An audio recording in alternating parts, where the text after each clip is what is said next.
Middle education के एक धमाकेदार वीडियो में आपका स्वागत है। ये है टॉपर सीरीज 2024 और आप हैं अपने स्कूल के टॉपर। वैसे तो हिंदी के लगभग 6 लेक्चर मिडिल एजुकेशन के ऑफिशियल यूट्यूब चैनल पर अपलोड है। अगर आपने अभी तक नहीं देखा तो प्लीज़ सभी का लिंक वीडियो के डिस्क्रिप्शन बॉक्स में दिया गया है, चेकआउट ज़रूर कीजिएगा। इतना ही नहीं, मैं आपको बता देता हूँ, ये हिंदी का आपका अंतिम लेक्चर होगा जिसमें आपके सभी पत्र लेखन, निबंध लेखन, अपठित गद्यांश और आपके जो संवाद लेखन आते हैं, इन सब क्वेश्चंस को कवर करूँगा। पूरा का पूरा टॉपर सीरीज मैंने कवर किया था आपके परीक्षा अध्ययन वर्ष 2024 से। मैं किसी एक किताब को प्रमोट नहीं कर रहा हूँ। अगर आपके पास परीक्षा बोध है तो देन बेहतर है, क्वेश्चंस दोनों किताब में सेम है, बस आपको प्रश्न से मतलब होना चाहिए और जिस प्रश्न को मैं टिक कराया हूँ अगर आप उसे पढ़ के जाते हैं तो डेफिनेटली सबसे अच्छा स्कोर गेन करेंगे। क्योंकि मेरे द्वारा बनाए गए टॉपर सीरीज से हर वर्ष 80 से 90% प्रश्न देखने को हूबहू मिलता है एंड डेफिनेटली वर्ष 2024 में भी कुछ वैसे ही होने वाला है। तो चलिए हम देख लेते हैं हमारे जितने भी लेक्चर अपलोड हैं उसमें हम किन किन चीज़ों को कवर किया है। सबसे पहले मैं बता देता हूँ, आपका पूरा का पूरा प्रश्न पत्र आपके ब्लूप्रिंट के अकॉर्डिंग डिज़ाइन हो रहा है और हमने ब्लूप्रिंट के अकॉर्डिंग ही अपना टॉपर सीरीज स्टार्ट किया था। सबसे पहले मैं बात करता हूँ कि क्षितिज भाग 2 काव्यखंड के जितने भी क्वेश्चन आंसर बन सकते थे, आपके गद्यांश का संदर्भ प्रसंग अर्थ बन सकता था या फिर कवि परिचय, इन सबको मैंने 2 लेक्चर पर कंप्लीट किया था, lecture number 1 and lecture number 3 में। मतलब टोटल अगर आपने 15-15 मिनट का वीडियो देखा होगा तो 17 नंबर का आपका यहाँ से कवर हो चुका है। चलिए स्टूडेंट्स आगे बढ़ते हैं। नेक्स्ट हमारा लेक्चर नंबर 2 अपलोड हुआ था जिसमें हमने कवर किया था काव्यबोध के उन सभी क्वेश्चंस को, चाहे रस से संबंधित हो, छंद या फिर अलंकार हो, इनको मैंने आसान भाषा में समझाया भी है। मतलब 10 नंबर का यहाँ से भी हमने कवर कर लिया है। आगे बढ़ते हमारा नेक्स्ट कहता है 3rd नंबर क्षितिज भाग 2 गद्य खंड। यदि मैं गद्य खंड की बात करूं तो एक ही लेक्चर में हमने पूरे 17 नंबर का कवर कर लिया था। मतलब ऊपर 17 नंबर, फिर 10 नंबर, फिर 17 नंबर, इतना हमने कवर अभी तक किया। लेकिन जैसे ही मेरा एक और लेक्चर अपलोड होता है तो धमाका मचाता है पूरे यूट्यूब में, जिसमें हमने भाषा बोध के पूरे क्वेश्चंस को कवर किया था, चाहे वो संधि समास हो, मुहावरा या फिर लोकोक्तियाँ हो या फिर वाक्य के भेद हों। मतलब यहाँ से 8 नंबर का हमने कवर किया था। एक सेपरेट लेक्चर में लेकर के आया हूँ जिसमें कवर किया हूँ शब्द शक्ति और शब्द गुण। मैं बता देता हूँ, शब्द शक्ति और शब्द गुण से हर साल प्रश्न देखने को मिलता है। प्रश्न किस प्रकार से आता है, कैसे उसका आंसर लिखना है, किस प्रकार से आपको समझ में आए, आसान भाषा में समझाने का तरीका मैं बताया हूँ, वो था हमारा नेक्स्ट लेक्चर, लेक्चर नंबर 5, जिसमें हमने शब्द शक्ति और शब्द गुण को आसान भाषा में कवर किया। मतलब 8 नंबर का हमने यहाँ से कवर कर लिया। तो टोटल यदि मैं बात करूँ तो 17 नंबर का यहाँ से और 17 का यहाँ से 17 दूनी 34, 34 में 10 जोड़ो तो 44 और 44 में 8 जोड़ो तो 52। 52 नंबर का पूरा पेपर कवर कर लिया हूँ। आपका पेपर आता है 75 नंबर का, 75 में से मैं 52 कवर कर लिया हूँ। अब बचे हुए जितने भी नंबर्स हैं, चाहे 8 नंबर हो, 4 नंबर हो, 4 नंबर हो या फिर 7 नंबर हो, मतलब टोटल 8 दूनी 16, 8 त्रिक 24, 23 नंबर। 23 नंबर का इस वीडियो में कवर करने वाला हूँ, जो कि एक अंतिम वीडियो होगा। और इस वीडियो को देखने के बाद डेफिनेटली आपको स्वयं लगेगा कि अब हम ही टॉप करेंगे अपने स्कूल में, क्योंकि आसान भाषा में एक एक चीज़ मैं बताने वाला हूँ। तो चलिए स्टूडेंट्स, अब हम अपने 23 नंबर की तरफ चलते हैं, देखते हैं 23 नंबर के टोटल किस प्रकार से क्वेश्चंस बनेंगे एंड किस प्रकार से लिखेंगे उसका सही उत्तर। यहाँ से स्टार्ट होगा हमारा लेक्चर। हमारे अध्याय का नाम है अध्याय 12। अध्याय मैटर नहीं करता, हम पढ़ रहे हैं अपने ब्लूप्रिंट के अकॉर्डिंग एंड फाइनली यहाँ पर हम अपठित बोध से संबंधित प्रश्न उत्तर को कवर करेंगे। अच्छा, आपको पता है कि अपठित बोध का मतलब होता क्या है? सबसे पहले आपको इसका मतलब पता होना चाहिए, जब जा करके हम क्वेश्चन को सॉल्व करेंगे। नाम लिखा है यहाँ पर अपठित बोध। बेटा अपठित का मतलब होता है कि जिसको पहले कभी पढ़ा ना गया हो वही तो आपका अपठित कहलाता है। मतलब जिसको पढ़ा ही नहीं गया है। तो एक बात बताइए, जब प्रश्न में ही अपठित लिखा है तो ये कभी क्या किताब से आएगा? अगर किताब से आता तो उसका नाम अपठित ना होता, क्योंकि उसको तुमने पढ़ चुका है। अपठित का मतलब होता है जिसको कभी पढ़ा ना गया हो। तो ये तो आपके परीक्षा अध्ययन से भी प्रश्न आ सकता है, परीक्षा बोध से भी, प्रश्न बैंक से भी, ये कहीं से आ सकता है। लेकिन आपके मन में प्रश्न उठेगा, सर ऐसा कोई तो सोर्स होगा जहाँ से क्वेश्चंस देखने को मिलेगा। तो जी हाँ, आपके स्कूल में इस वर्ष रीमॉड्यूल मिला होगा, उसमें जितने भी अपठित गद्यांश हैं उन सभी को अच्छे से पढ़ लीजिए, डेफिनेटली वहीं से क्वेश्चंस आएगा। इस वीडियो में हम आपको सिखा देंगे कि अपठित गद्यांश को सॉल्व कैसे करते हैं। और टेंशन मत लो, अभी परीक्षा के लिए 10 से 15 दिन है, 10 दिन है, सॉरी 15 तो दिन नहीं है, 10 दिन है। तो 10 दिन में मैं रीमॉड्यूल भी पढ़ा दूंगा या टॉप तो मैं करवाऊंगा, टेंशन की कोई बात नहीं है, ठीक है। चलो, तो अपठित मतलब समझ गए ना, ये कभी कोई किताब से नहीं आता है, ये रैंडमली वो अपने मन से उठा करके दे देते हैं, क्योंकि नाम से स्पष्ट है। अपठित मतलब जिसको कभी पढ़ा ना गया हो, है ना, नाम से लिखा है पढ़ा ना गया हो, मतलब आपका बिना पढ़ा हुआ क्वेश्चंस आते हैं। लेकिन ये मुझे पता है कि ये तुम आसानी से कर पाओगे और तुम पहले भी करते थे।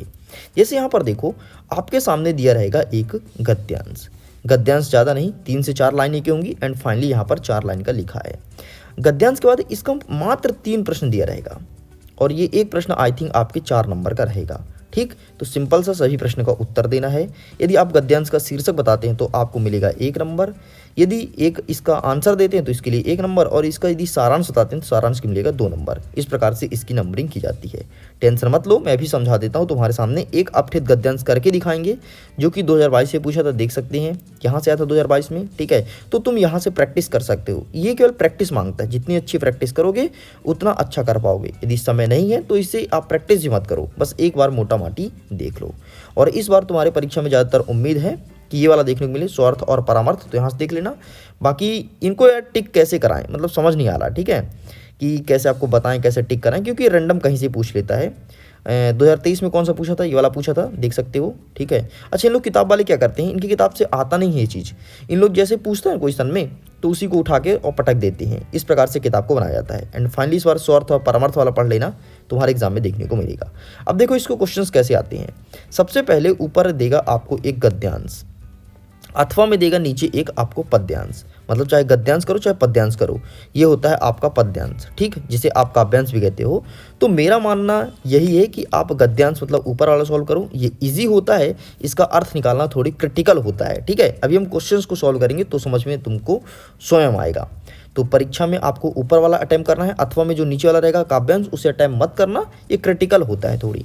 अब समझना कैसे इसका हम आंसर निकालेंगे, तो हम इसी का देखते हैं। देखो इसको करने से सबसे पहले हमें तरीका क्या पता होना चाहिए कि हमें बढ़िया दिमाग को शांत करना है और इत्मीनान से पूरा पूरा गद्यांश आपको पढ़ना है। ज़्यादा लाइन का है नहीं, 4 लाइन का है। तो आइए हम पढ़ के देखते हैं किस प्रकार से लिखा है। इसमें लिखा है, स्वार्थ और परामर्थ मानव की प्रवृत्तियां हैं। हम अधिकतर सभी कार्यों के लिए करते हैं, पर के लिए सर्वस्व बलिदान करना ही सच्ची मानवता है। यही धर्म, यही पुण्य है, इसे ही परोपकार कहते हैं। प्रकृति में निरंतर परोपकार का संदेश देती है। नदी दूसरे के लिए बहती है, वृक्ष मनुष्य को छाया तथा फल देने के लिए धूप, आंधी, वर्षा और तूफान में अपना सब कुछ बलिदान कर देते हैं। यहाँ पर हमारा पहला प्रश्न कहेगा कि उपयुक्त गद्यांश का उचित शीर्षक लिखिए। अब शीर्षक कैसे पहचानेंगे? सबसे पहले जैसे ही आपने पूरे के पूरे गद्यांश को पढ़ा, गद्यांश में पढ़ने के बाद आप एक बात बताओ, कौन से शब्द के बारे में लिखा गया है, आपको क्या समझ में आया है? पहली बात ये। दूसरी बात, जो आपको समझ में आया है क्या वो वाक्य में बार बार उल्लेख है? तो हाँ, मैंने पढ़ा और मैंने देखा कि परोपकार के बारे में कहीं ना कहीं पूरा आपका गद्यांश लिखा गया है। एंड परोपकार कई बार रिपीट हुआ, जैसे ये एक बार परोपकार, ये दूसरा परोपकार, इस प्रकार से परोपकार शब्द 2 जगह आया है। तो इसका शीर्षक हो जाएगा परोपकार। मतलब शीर्षक मतलब होता है कि किसके बारे में लिखा गया है, इस चीज़ को आपका शीर्षक कहलाता है। जैसे सपोज करो कि तुम मेरे बारे में कुछ लिख रहे हो कि मिडिल एजुकेशन के टॉपर सीरीज से हमें बहुत फ़ायदा मिला, या फिर टॉपर सीरीज में हमको पढ़ करके बहुत मजा आया, कुछ भी लिखिए, तो इसका मेन शीर्षक क्या होगा?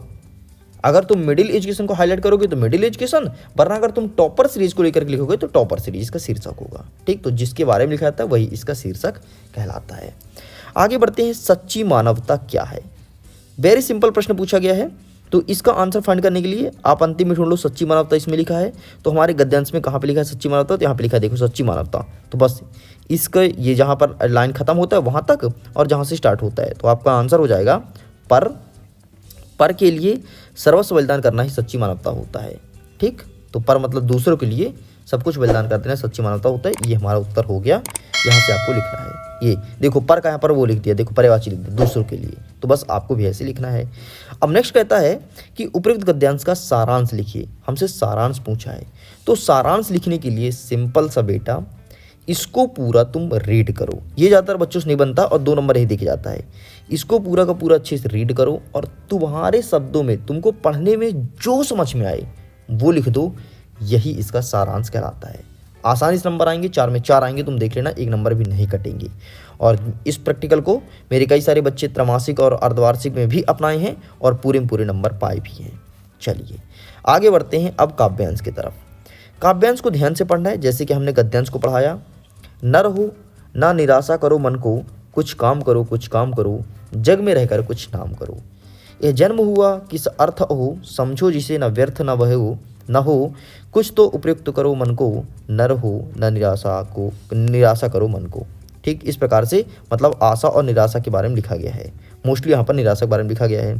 तो प्रश्न कहता है मनुष्य को क्या करना चाहिए, तो मनुष्य को कुछ काम करना चाहिए। ठीक, ये तो पहला हो गया।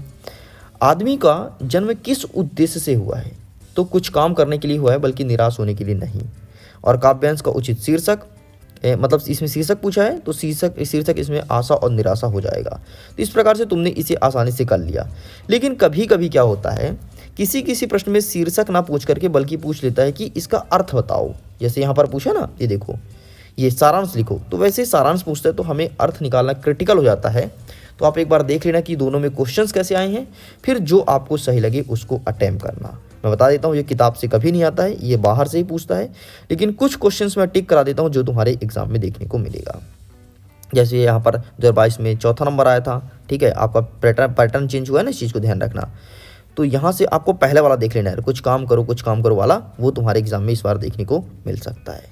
ठीक, चलिए अब आगे बढ़ते हैं। स्टार्ट होता है हमारा पत्र लेखन। पत्र कैसे लिखते हैं ये चीज़, और पत्र 2 प्रकार के होते हैं, औपचारिक और अनौपचारिक। सबसे पहले समझ लो कि औपचारिक पत्र होता क्या है। औपचारिक मतलब होता है कि जब कोई पत्र तुम ऑफिशियल के लिए लिखो, जैसे आपका विद्यालय हो गया या फिर कोई कार्यालय हो गया या फिर कलेक्टर साहब को पत्र देना है, इसे कहते हैं औपचारिक पत्र। मतलब जब कोई आप अधिकारी और कर्मचारी को पत्र लिखते हो उसे कहते हैं औपचारिक पत्र। और औपचारिक पत्र किसे कहते हैं, जब आप अपने भैया को लिखते हो, अपने दीदी को लिखते हो, अपने रिश्तेदार को लिखते हो, अपने परिवार को लिखते हो, है ना, लिखते हो ना कि पिताजी हम यहाँ कुशल हैं, मैं उम्मीद करता हूँ आप भी बहुत कुशल होंगे, है ना। ऐसे पत्र जब कभी लिखते हो उसे कहते हैं अनौपचारिक पत्र। अब पत्र पूछने का तरीका क्या है एमपी बोर्ड का, आपको 2 पत्र देगा, एक ऊपर देगा औपचारिक और अथवा करके नीचे दे देगा अनौपचारिक। तो दोनों में से कोई एक आपको लिखना है। दोनों पत्र कैसे लिखते हैं, इसका बेस्ट फॉर्मेट, पत्र लिखने का बहुत ही अच्छा तरीका ऑलरेडी मैंने वीडियो बना चुका है। अगर आपने नहीं देखा है तो उस वीडियो का भी लिंक वीडियो के डिस्क्रिप्शन बॉक्स में दिया गया है। बगल में भी आपको एक चित्र दिख रहा हो, इस वीडियो को जाकर के आप देख लीजिएगा। ठीक, तो औपचारिक और अनौपचारिक पत्र बहुत अच्छे से मैंने समझाया है, उस वीडियो को जरूर देखिएगा। तो यहाँ से कौन कौन से देखने को मिलेगा इस पर मैं बता देता हूँ। सबसे पहले आपको देखना है पहला नंबर, ये तुम्हारी परीक्षा में आएगा। मैं समझाऊंगा नहीं क्योंकि ऑलरेडी इस पर वीडियो बन चुका है। ठीक है, और ये नहीं आएगा बाकी। हाँ, ये देख लो तीसरा नंबर, पहला तीसरा। आपको देखना है चौथा नंबर बहुत ज़्यादा ज़रूरी है क्योंकि तुम भी प्रथम श्रेणी में उत्तीर्ण होने वाले हो। ठीक है, और ये बाकी नहीं आएगा, इसे स्किप कर दो, इसे स्किप कर दो। अब आते हैं औपचारिक पत्र में। हाँ, औपचारिक पत्र में आपको पहला नंबर अच्छे से प्रिपेयर करना है, ये तुम्हारे एग्जाम में आएगा। ठीक है, बाकी आप इन्हें स्किप करिए, कोई दिक्कत नहीं। टीसी के लिए इसे आप पढ़ लेना। ठीक है, ये दूसरा नंबर, इसे अच्छे से प्रिपेयर कर लेना, बाकी स्किप करिए, कोई दिक्कत नहीं। आगे बढ़ते हैं, नेक्स्ट देखते हैं लाउड स्पीकर के लिए। तो भाई साहब इसे पढ़ के ही जाना, बार बार बोल रहा हूँ, 3-4 बार बोल दिया मतलब तुम समझ गए होगे हमारी परीक्षा में आ रहा है। ठीक, चलिए बाकी यहाँ से और कोई क्वेश्चंस बन सकते हैं क्या। द्वितीय प्रति अंक सूची मंगवाने के लिए, ठीक है, आप एक बार इसे देख लेना, द्वितीय प्रति अंक सूची मंगवाने के लिए। ठीक है, ये तुम्हारी परीक्षा में आएगा। चलिए आगे बढ़ते हैं, नेक्स्ट बाकी छोड़ दो, कोई दिक्कत नहीं, बस भाई साहब इतना ही आ रहा है। अब देखते हैं संवाद लेखन। संवाद लेखन को तुम बहुत ही आसानी तरीके से लिख सकते हो। कैसे लिखते हैं जरा इसे समझ लेना। संवाद लेखन का मतलब ये होता है कि जब 2 बच्चे आपस में बात करें किसी बात को लेकर के, उसे कहते हैं संवाद लेखन। सपोज करो कि आप एक स्टूडेंट हो जो कि मिडिल एजुकेशन के रेगुलर स्टूडेंट हो, मिडिल एजुकेशन के सारे वीडियो को फॉलो करते हो। आपका स्कूल का एक दोस्त है जो कि मिडिल एजुकेशन को जानता भी नहीं है, आप उसको बता रहे हैं यार middle education topper series start किया है यार, जो कि टोटल फ्री है। पहले उसका 100 रुपये ले रहा था, लेकिन अब फ्री में दे रहा है। तो बोलेगा अच्छा सच में?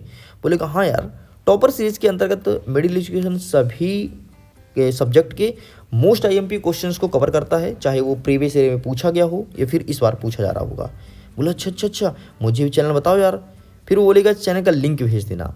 तुम बोलोगे हाँ ठीक है, मैं लिंक दे दूंगा, कोई दिक्कत नहीं, लेकिन उसके सारे वीडियो को देखोगे तभी जा करके अच्छे नंबर आएंगे। अगर तुम चाहोगे एक वीडियो देख लिए बाकी सो रहे हैं गर्राटे मार के, तो ऐसे में नहीं होगा। बोलेगा अरे भाई मैं पूरी वीडियो देखूंगा यार, भाई तू लिंक बस दे दे प्लीज़, है ना। तो इस प्रकार से जब दो स्टूडेंट संवाद करते हैं तो ये इनका संवाद लेखन कहलाता है। और इसी संवाद को, इसी बातचीत को आप कॉपी पर लिखो, इसे कहते हैं संवाद लेखन। और अब मैं चाहता हूँ अगर आप मिडिल एजुकेशन के रेगुलर स्टूडेंट हैं तो आप एक संवाद लिखिएगा। आप अपना नाम लिख दीजिएगा, एक जैसे यहाँ पर विद्यार्थी लिखा है ना, विद्यार्थी लिखा है, वहाँ पर अपना नाम लिखना, और यहाँ पर जो शिक्षक लिखा है तो यहाँ पर अपने बेस्ट फ्रेंड का नाम लिखना, ठीक। और एक संवाद बना करके टॉपर सीरीज के ऊपर एक संवाद बनाना है आपको। टॉपर सीरीज, ध्यान सुन लो, टॉपर सीरीज के ऊपर एक संवाद बनाना है, तो आपकी प्रैक्टिस भी हो जाएगी और आपको मज़ा भी आएगा। और टॉपर सीरीज के ऊपर संवाद बना करके मुझे व्हाट्सएप पे भेजना है। मेरा व्हाट्सएप नंबर है, देखो 74 70 705 703। जिस स्टूडेंट्स का संवाद मुझे पसंद आएगा उसको मैं इंस्टाग्राम पर पोस्ट करूँगा, बाकायदे उनका नाम भी लिखा होगा। तो अगर आप चाहते हैं कि हम भी एक बेहतर संवाद बना करके भेजें तो टॉपर सीरीज के ऊपर एक संवाद बनाइए, जिसका बेहतर लगा उसका मैं पोस्ट करूँगा। इंस्टाग्राम पर लगभग 8 से 10 हज़ार स्टूडेंट्स ऑलरेडी रजिस्टर्ड हैं जो कि एक्टिव हैं। मतलब अगर मैं स्टोरी लगाता हूं तो लगभग 5 से 6 हज़ार स्टोरी में व्यूज़ आ रहे हैं, तो एक्टिव स्टूडेंट उन्हें कहते हैं, वह एक्टिव है। आपके संवाद को उन सब के सामने प्रेजेंट करूंगा। एक गोल्डन चांस है जो कि लाइफ टाइम डला रहेगा इसी चैनल पे, इंस्टाग्राम पे। तो एक अच्छा मौका है, मौका का फ़ायदा जरूर उठाइएगा। एक संवाद लिख करके जरूर सेंड करना, आपकी प्रैक्टिस भी होगी। और आपको मैं एक टास्क देता हूं कि चलो कुछ तो करके मुझे भेजो, ठीक। तो इस प्रकार से संवाद आपको लिखना है। संवाद बाकी पढ़ लेना, 2-4 पढ़ लोगे तो आप अपने से लिख पाओगे। और यकीन मानो अगर तुमने टॉपर सीरीज के ऊपर एक संवाद लिख दिया तो समझो तुमसे संवाद लेखन लिखते अच्छे से बन जाएगा। चलिए तो इसे भी स्किप करते हैं। संवाद लेखन मैं उम्मीद करता हूँ समझ में आया होगा। अब आपका आता है एक अनुच्छेद लेखन। इसको भी समझिए, अनुच्छेद लेखन क्या होता है। देखिए आमतौर पर अनुच्छेद लेखन एक पूछेगा और अथवा पूछेगा आपसे निबंध लेखन। मैं तो कहता हूँ अनुच्छेद लेखन मत लिखो, बल्कि आप निबंध लेखन की अच्छी प्रैक्टिस कर लो। वैसे बहुत सारे स्टूडेंट्स निबंध ही लिखेंगे, लेकिन फिर भी एज अ टीचर मेरा फ़र्ज है कि आपको अनुच्छेद लेखन में आपको समझाऊँ। देखो बेटा, जैसे यहाँ पर आया मेरा विद्यालय। अनुच्छेद कैसे लिखते हैं? अनुच्छेद का मतलब होता है एक पैराग्राफ, और एक पैराग्राफ में आपको ज़्यादा नहीं 4 से 5 लाइनें ही लिखनी है, यही आपका अनुच्छेद कहलाता है। तो मेरा विद्यालय के ऊपर पूछा है तो सिंपल सा आपको मेरे विद्यालय के ऊपर कुछ वाक्य लिखना है। जैसे आप लिखेंगे कि मेरा विद्यालय हमारे नगर का सबसे अच्छा विद्यालय है। मेरे विद्यालय में लगभग 500 विद्यार्थी पढ़ाई करते हैं। मेरा विद्यालय कक्षा 1 से लेकर के 12 तक है ना। जो भी हो, मेरे विद्यालय में जो शिक्षक हैं बहुत ही अच्छे और योग्य शिक्षक हैं, जिनके द्वारा दी गई शिक्षा बहुत ही अतुलनीय है। मतलब इस प्रकार से आपको शब्दों का प्रयोग करना है। और ध्यान रखना, हिंदी के पेपर में 100% हिंदी के शब्दों का ही प्रयोग करना। इंग्लिश बीच बीच में मत घुसेड़ देना, नहीं तो नंबर कटना तय है। मैं उम्मीद करता हूँ अनुच्छेद कैसे लिखते हैं ये मोटा माटी आपके दिमाग में स्ट्रक्चर बन गया होगा। अनुच्छेद मतलब ये होता है कि जिसके बारे में पूछे उसी के बारे में लिखो, लेकिन ज़्यादा नहीं, आपको लिखना है केवल 4 से 5 लाइन। अब आता है एक विज्ञापन लेखन, जो कि तुम्हारे परीक्षा में नहीं आएगा। विज्ञापन लेखन आप इन्हें स्किप कर सकती हैं, लेकिन आपको विज्ञापन लिखने का सही तरीका मैं बता देता हूँ कैसे लिखा जाता है। कभी भी आप विज्ञापन लिखने बैठिए, सबसे पहले बनाइए एक बॉक्स, ठीक। बॉक्स बनाने के बाद और बॉक्स के अंदर बनाइए कुछ छोटे छोटे चित्र जिसके बारे में लिखना है। जैसे मैं गाय के घी के बारे में लिखना है तो गाय का चित्र बनाओ और घी का एक डिब्बा बनाओ और घी का नाम लिख दो कि शुद्ध घी, है ना। और इस प्रकार से, और ज़्यादा नहीं लिखना है, 2-4 बड़े बड़े शब्दों नाम लिखना है कि इतने में मिल रहा है, ये इस दुकान में मिलेगा और यहाँ पर बेचने वाले का नाम, बस इतना आपको लिखना है। यही आपका विज्ञापन कहलाता है। और विज्ञापन लिखने का सही तरीका यही है। विज्ञापन में जितनी भी बातें लिखी जाती है वो बहुत ही अट्रैक्टिव होती है और कम बातें लिखी जाती है। जैसे देखो ये यहाँ पर लिखा है गोरस के स्वास्थ्यवर्धक स्वादिष्ट उत्पाद। यहाँ पर चित्र बना दिया, यहाँ पर डिजाइन बना के कुछ लिख दिया, डिजाइन बना के कुछ लिख दिया, और यहाँ पर लिख दिया कि शादी ब्याह में ऑर्डर किए जाते हैं। ये अपने से बनाया जाता है, कुछ भी बना सकते हो, कैसे बना सकते हो, कोई दिक्कत नहीं। अगर तुमने अट्रैक्टिव और चित्र के साथ बनाया है तो तुमको नंबर बहुत ही अच्छे मिलेंगे। इस प्रकार से भी कंप्लीट होता है। सूचना लेखन आपके परीक्षा में नहीं आएगा, टेंशन मत लो। चलिए अब एक आपका अंतिम बचा निबंध लेखन। मेरे प्यारे बच्चों का मैसेज यही था। आज ही मॉर्निंग में जब मैं सो के उठ के देखा तो एक स्टूडेंट्स का मैसेज था कि सर हिंदी में निबंध कौन कौन सा आएगा। तो लीजिए भैया, अब आपके सामने वो छड़ा चुका है जिसको मैं बताने वाला हूँ। सबसे पहले आपको पढ़ना है विद्यार्थी और अनुशासन। 200% तुम्हारी परीक्षा में आएगा। पहला हो गया, ठीक। मैं तो 4 बताऊंगा, ज़्यादा नहीं, 4 बताऊंगा। 4 में से आपको 3 अच्छे से पढ़ के जाना है, 3 कोई पढ़ लेना। नेक्स्ट आपको देखना है विज्ञान वरदान और अभिशाप। ये हुआ आपका दूसरा वाला, ठीक है। इसको लिखने का सही तरीका बताऊंगा। इस बार पैटर्न चेंज हो चुका है, ठीक है। कैसे लिखना है ये बता दूंगा। नेक्स्ट हो गया आपका तीसरा जीवन में खेलों का महत्व। ये हो गया आपका तीसरा बिंदु जिसको मैंने कवर किया। और एक और आपको बताऊंगा, चौथा पॉइंट, जरा सब्र करो। नेक्स्ट आपको देखना है पर्यावरण प्रदूषण। अब देखो बेटा, आपको इस बार निबंध कैसे लिखना है। इस बार आपके प्रश्न में दिया है कि रूपरेखा सहित निबंध लिखो। अब रूपरेखा क्या होता है जरा इसको समझ लेना, ठीक। रूपरेखा लिखना तभी जाकर के आपको 2 नंबर मिलेगा। टोटल जो अगर 4-5 नंबर का रहेगा ना तो 2 नंबर का, तो 1 नंबर तो आपको रूपरेखा है, ठीक है। 1 नंबर रूपरेखा में मिल जाएगा। अब रूपरेखा कैसे लिखेंगे जरा समझो। रूपरेखा ये कहलाता है कि जो तुम यहाँ पर पॉइंटें लिख रहे हो उसको तुम एक साथ लिख दो, 1 2 3 4 5, ये आपका रूपरेखा कहलाता है। तो रूपरेखा जरूर लिखना। अच्छा, रूपरेखा पहले मत लिखना, रूपरेखा ऊपर ही लिखा जाता है, नीचे नहीं लिखा जाता। तो सबसे पहले रूपरेखा लिख करके और 7-8 बिंदु छोड़ दो, और फिर आगे तुम लिखो नीचे। और लिखने के बाद जो जो बिंदु लिखे हो उसे आप रूपरेखा नाम दे देना। अब समझो एक बात को, रूपरेखा में आपको कम से कम 6 बिंदु लिखना है। इसमें कितने बिंदु लिखा है? 5 बिंदु लिखा है। आपको कोई भी करके अपने से ही बनाओ, लेकिन 6 बिंदु लिख करके आना है। अगर पूरे नंबर चाहिए तो 6 बिंदु लिखना ही लिखना है। और पहला आपका प्रस्तावना और दूसरा आपका उपसंहार होना जरूरी है। बाकी बीच में कुछ भी लिख सकते हो। प्रस्तावना और उपसंहार को जरूर लिखना, बहुत ही ज़्यादा इंपॉर्टेंट होता है। प्रस्तावना मतलब होता है कि इंट्रो, कि किसके बारे में लिख रहे हो, इसे लिखते हैं प्रस्तावना के अंतर्गत। उपसंहार का मतलब होता है इसका निष्कर्ष। आपको ये सब लिखने के बाद क्या निष्कर्ष निकला, इसे कहते हैं उपसंहार। जैसे जब मैं स्वयं वीडियो बनाता हूँ सबसे पहले क्या बोलता हूँ, मिडिल एजुकेशन के ऑफिशियल यूट्यूब चैनल पर आपका स्वागत है। ये है टॉपर सीरीज और आप हैं टॉपर। ये हमारा इंट्रो हो गया। हम इंट्रो आपको दे रहे हैं कि टॉपर सीरीज का वीडियो तुम देखने जा रहे हो, ठीक। और जब हमारा एंड होता है तो मैं क्या बोलता हूँ, एग्जाम के लिए ऑल द बेस्ट, खुश रहिए, पढ़ते रहिए, मुस्कुराते रहिए, है ना। तो ये आपका हमारा वीडियो का एंड हो गया, मतलब उपसंहार हो गया, ठीक। तो इस प्रकार से आपको निबंध लिखना है। मैं उम्मीद करता हूँ ये भी आपको समझ में आया होगा। अब देखिए, मैं तो पूरा का पूरा हिंदी के टॉपर सीरीज कवर कर दिया हूँ। अब बचे हैं 1 नंबर के क्वेश्चंस। 1 नंबर के क्वेश्चंस लगातार टेस्ट ले रहा हूँ।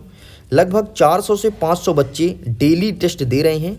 अगर आप उसमें शामिल नहीं हो रहे हो तो 1 नंबर के सारे क्वेश्चन, मतलब 30 नंबर तुम्हारे होंगे गायब।